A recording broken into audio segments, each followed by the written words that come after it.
This is the CBS Evening News. Dan Rather reporting. Good evening. Israeli commandos staged a daring raid early today in Lebanon, and CBS News has been told that this may be linked to a breakdown in latest efforts to free Israeli hostages. What the Israeli commandos did early today was swoop down and kidnap a man described as a Shiite Muslim leader. That leader, it is said, may be connected to the kidnapping of a U.S. Marine officer last year. We have more on this still developing story from our veteran Middle East correspondent Bob Simon in Israel. Bob?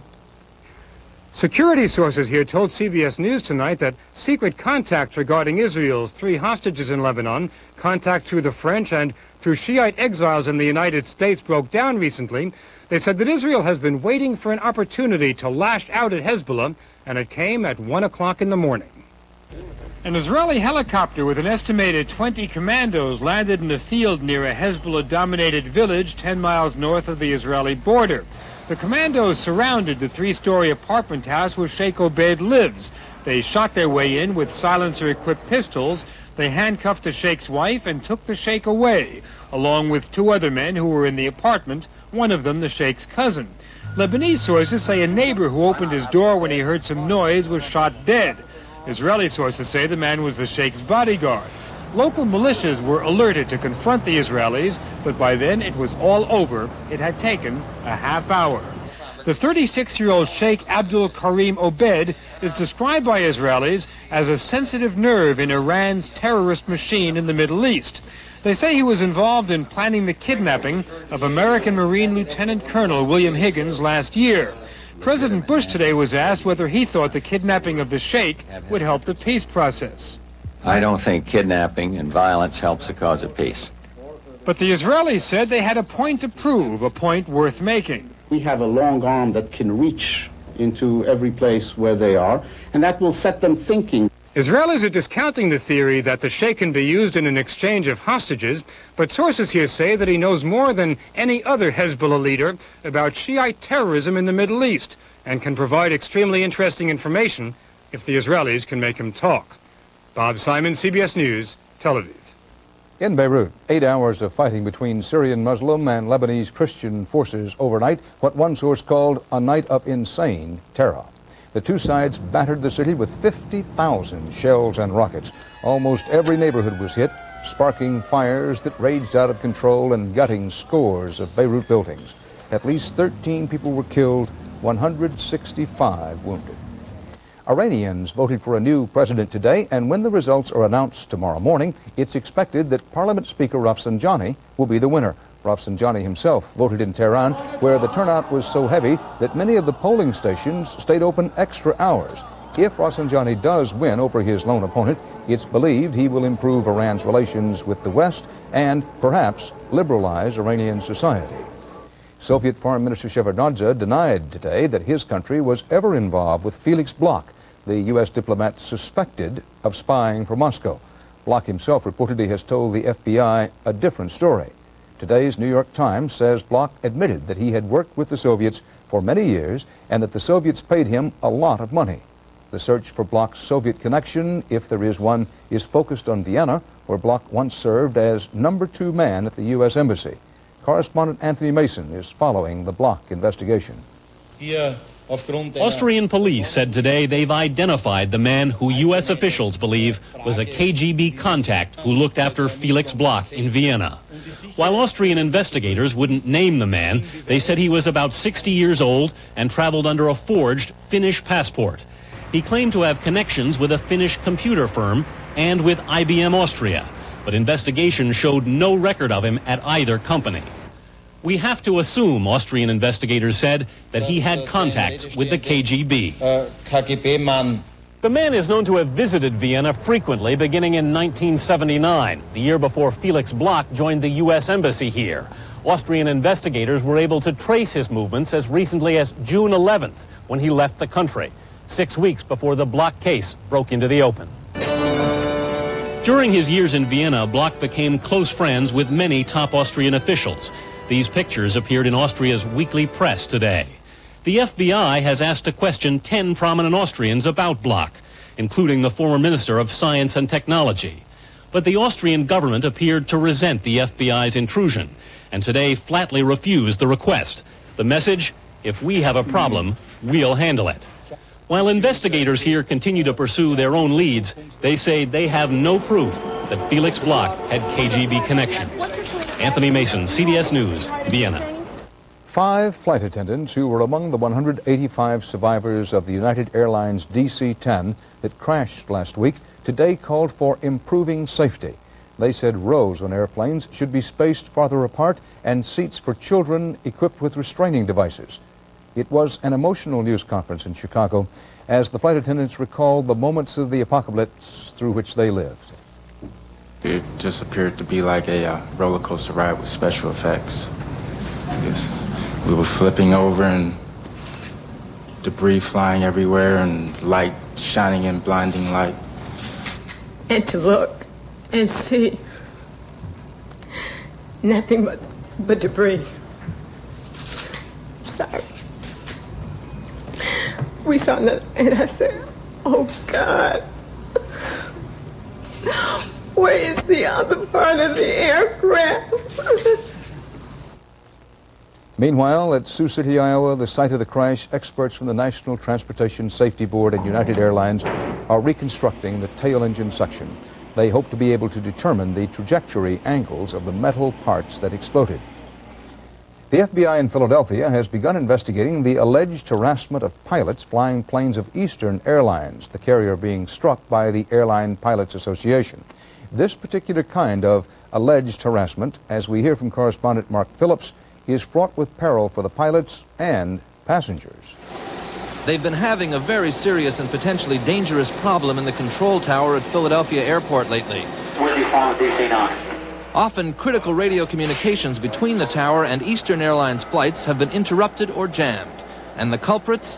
U.S. air pilots harassing Eastern strike-breaking flight crews.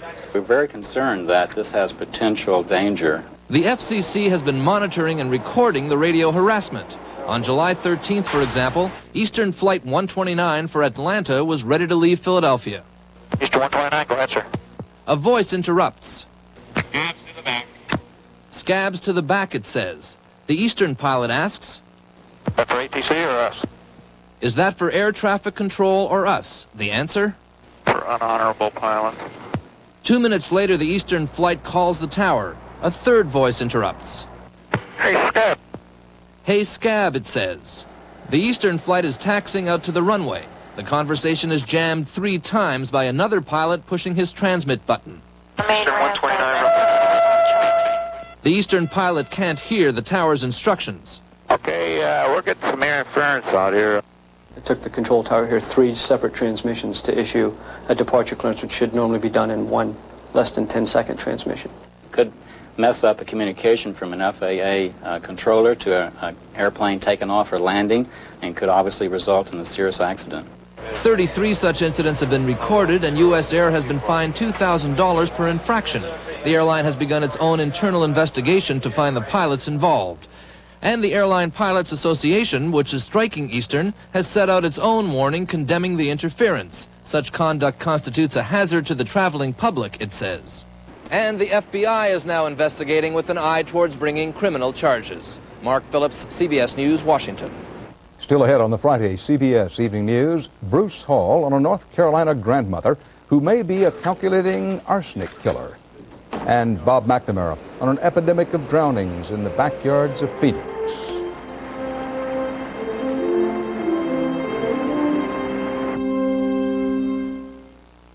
Most car accidents happen in a showroom.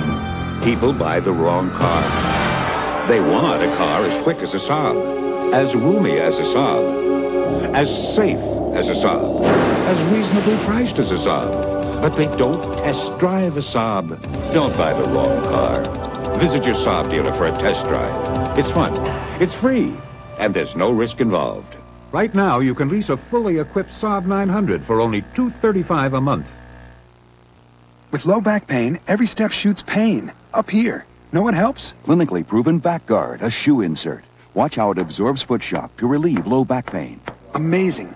Something down here can help up here. Back Guard from Dr. Scholl's. Now Total Raisin Bran is no longer the most nutritious. It's new Kellogg's Nutri-Grain Raisin Bran. With more vitamins and minerals, the one with the most nutrition is Nutri-Grain. It's Color Child's Color Crazy clearance sale. Come now for savings of up to 67%. Save on ceramic tiles. Solids as low as 49 cents. Patterns as low as 69 cents. In-stock Armstrong Sundial Solarian Sheet Vinyl, now as low as $7.99. Wall coverings as low as $1.99. Plus introductory savings on new color carpet. All Monsanto wear-dated carpet now as low as $8.99. Hurry and save up to 67%. The Color Crazy clearance sale at Color Tile. Sale ends Sunday. President Bush vowed today to keep up the fight for his defense program after a series of stinging defeats in the House of Representatives. The House cut this week several major weapons projects the president is pushing. Now, as CBS News Pentagon correspondent David Martin reports, President Bush will try to convince the Senate that those weapons are essential to the U.S. bargaining position in superpower arms talks. After the House killed the Midget Man mobile missile, gutted the plan to put the MX missile on rail cars, slowed production of the B-2 bomber, and cut nearly $2 billion out of Star Wars research, President Bush suddenly finds his strategic weapons program in shreds. To hear him tell it, so is his negotiating hand. I do not want to negotiate with the Soviet Union without as many cards in my hand as possible, so there's an arms control dimension to what we're talking about, too. The president now must count on the Senate to pass a bill closer to what he wants and then prevail in a conference with the House. But two of the key players in that Senate-House conference say the president may have a hard time getting his way.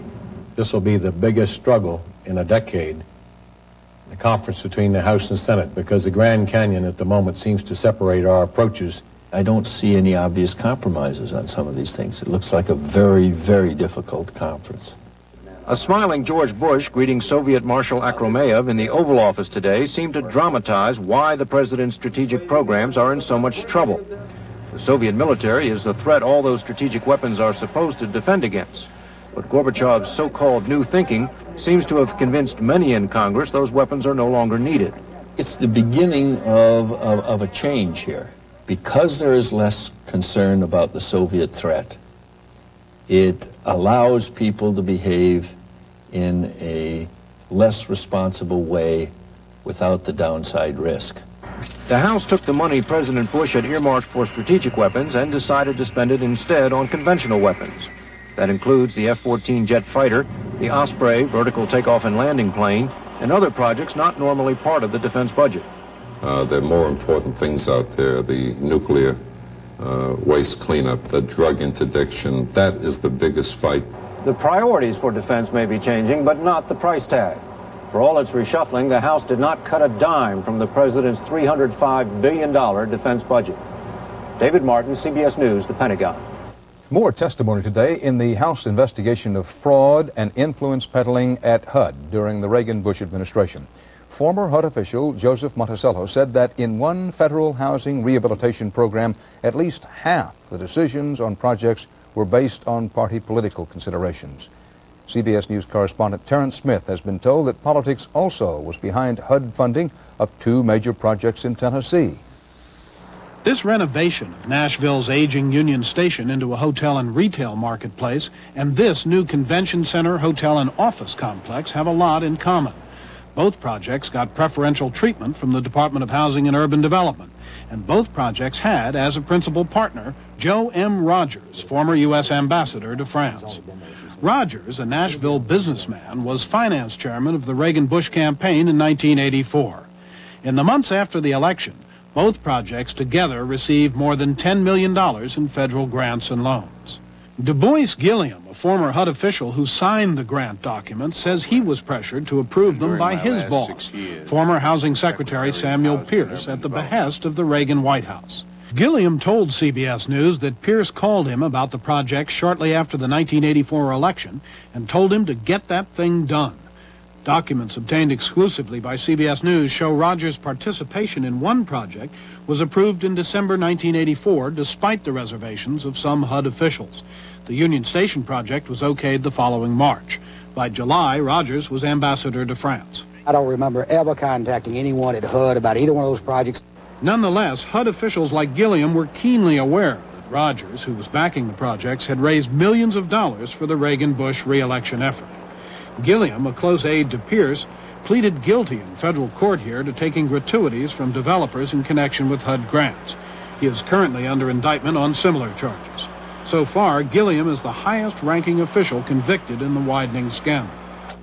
Rogers first told CBS News that he had no direct involvement in the Nashville projects. Later, he conceded he still has financial interests in both. Well, it wasn't proper if my name was used as saying I wanted to use some influence. No, it wouldn't be proper. But it was proper to use my name as a partner in those projects. The convention center is thriving, but the Union Station renovation failed and is currently in bankruptcy. The expedited Nashville grants illustrate the intensely political atmosphere that prevailed at HUD, an atmosphere in which the well-connected prospered, while the poor had to wait for increasingly scarce housing funds. Terrence Smith, CBS News, Washington.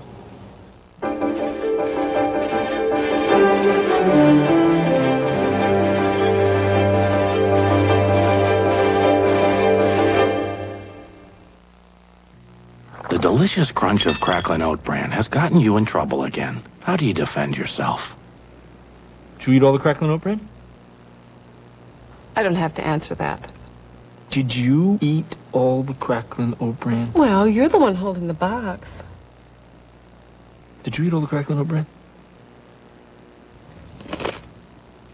What crackling oat bran? With the irresistibly sweet taste of Kellogg's crackling oat bran, an open box is an empty box.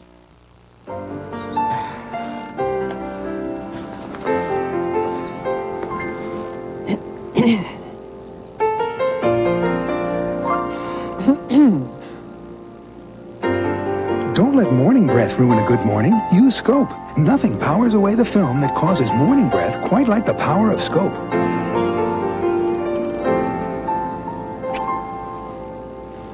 Scope, the best thing, first thing in the morning. You, behind the coffee cup, show us your Caffrey smile. Caffrey decaffeinates your smile. Caffrey toothpaste helps keep coffee and tea from staining your smile like they stain your cup. Get Caffrey toothpaste or gel and show us your Caffrey smile. Do denture wearers need to worry about tartar? You betcha. That's why I love my new Polident. Its super strength now controls ugly tartar for an even better clean. Try my new super strength Polident. Controls tartar for super clean. A quiet community in North Carolina is being faced with what at least seems to be the unfolding of a Gothic horror tale. Bruce Hall is there. This 56-year-old grandmother has become the focus of one of the strangest cases ever in North Carolina. Blanche Taylor Moore, a pillar in the community, wife of the local minister, has been charged in the arsenic death of a former husband, a former boyfriend, and with the attempted poisoning of her current husband. I can only describe her response as one of anguish, one of disbelief, some dismay, and I would say a bit of resentment. The police say this may only be the beginning. This week, the body of her father, who died more than 20 years ago, was exhumed. Once again, arsenic was found. The evidence indicates that he had an exposure to some arsenic, again, within 1-2 weeks of his death. But there was not enough arsenic to kill him. Cause of death? Probably a heart attack. However, there are more suspicious cases. The deaths of at least a half dozen co-workers and relatives are being reopened. As former associates of Miss Moore who have died, and as unanswered questions come about, we will open death investigations on these matters. Neighbors and friends are confused, but many refuse to believe the stories about the woman they have known for most of their lives. It's going to take a whole lot more evidence than they've got for me to believe that she's guilty. Authorities concede none of the deaths would have been given even a second look if Blanche Moore's current husband had not gone to the hospital complaining of nausea just days after they were married. Now police say they will keep her in jail without bond while they try to unravel the arsenic poisonings in Alamance County. Bruce Hall, CBS News, Graham, North Carolina. The Exxon Corporation sought to assure Congress today that it would go back for another look at Alaska's oil-contaminated beaches next spring. Exxon President William Stevens told a House subcommittee his company would comply with any reasonable request by the Coast Guard for further cleanup. An internal Exxon memo uncovered earlier this week had indicated that Exxon perhaps intended to terminate cleanup operations in September.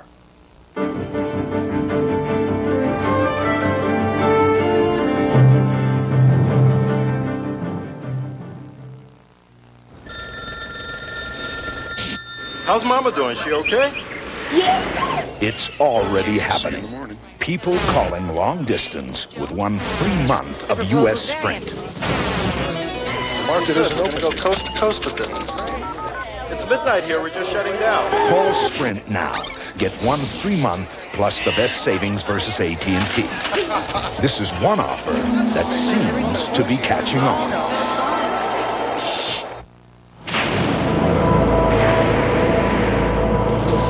Thousands of years ago, the world was introduced to a vehicle that could travel in some of the worst weather and hold plenty of cargo. This year, history repeats itself. The new 4-wheel drive Subaru Legacy Wagon. After thousands of years, man still can't improve the weather, only the way he travels through it.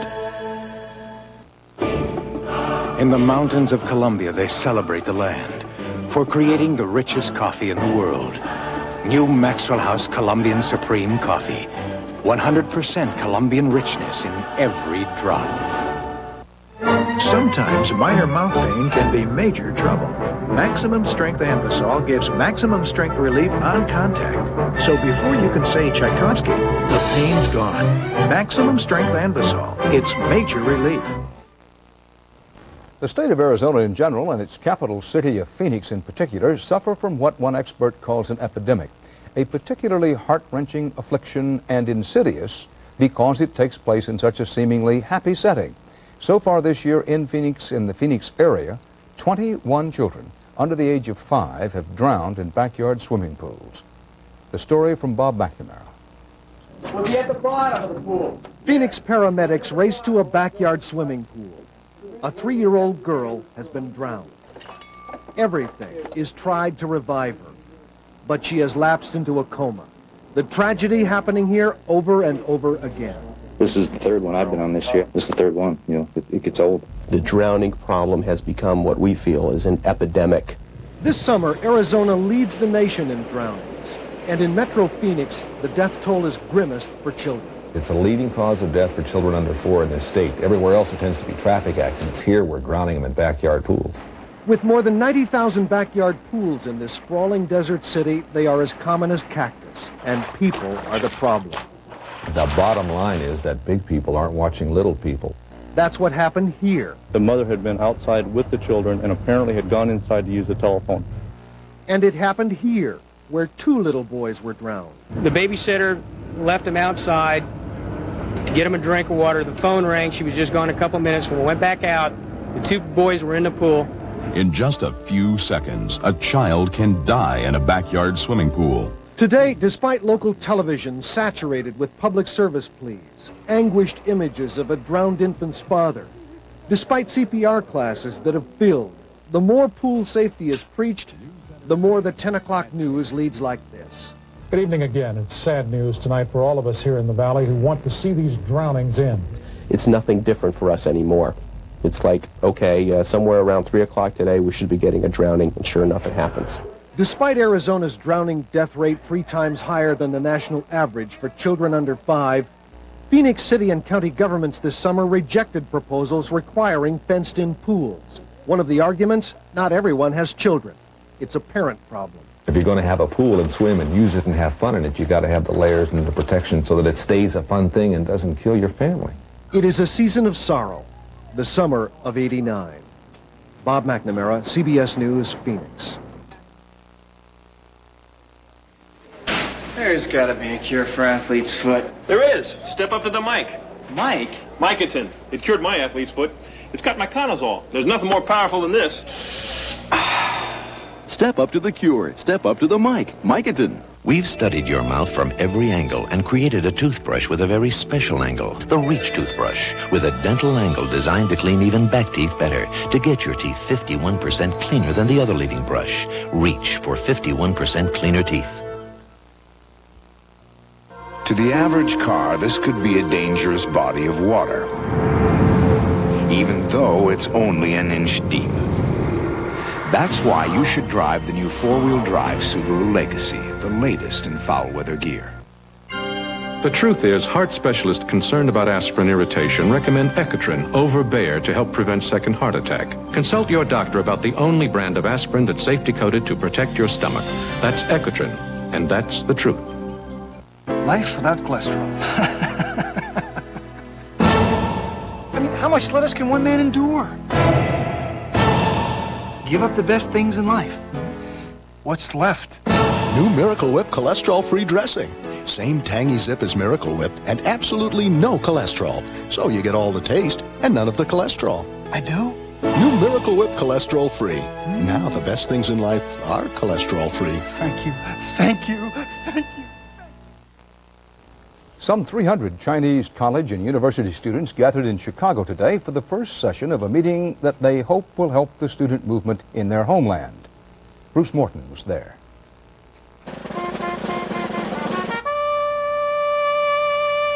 It began with a dirge, a lament for the dead of Tiananmen Square, and student leader Wu Kai-shi, who had been there, listened wet-eyed. The talk was of what to do now. United, we stand. Divided, we waste manpower and money. The need for unity was a common theme, and a successful rebellious group, Poland Solidarity, offered support. You, the Chinese student, along with the Chinese people, and we, Polish people with Solidarity, are struggling against the same communist regime. Some of the students, they didn't want their faces shown because they fear reprisals against their families back home, are making an archive, magazines, TV tapes, a record of what really happened. If we give up or if we don't do this kind of work, then it's just the government's version, government's voice. But the focus today was on goals, not actions. 中国万岁! Long live democracy! Long live freedom! Long live human rights! Long live China! One delegate waved a captured People's Army hat. This is the first day of this meeting. It's emotion, it's a movement trying to become an organization. Will the students achieve unity and power? If so, how will they use them? Those hard questions all lie ahead.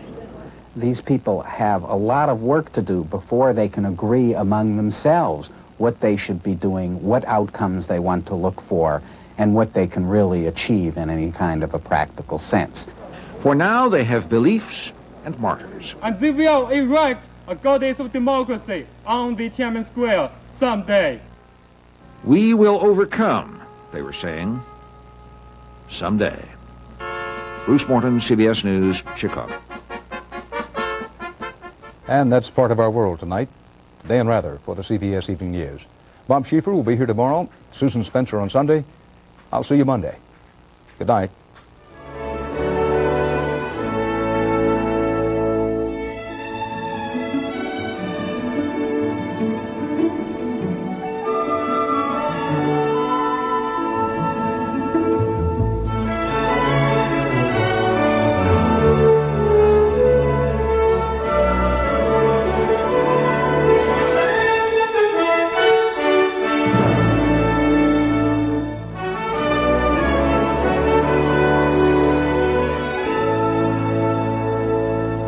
Last year, Scott Verplank shot a stunning 20 under par to win. Now another top field aims for low score.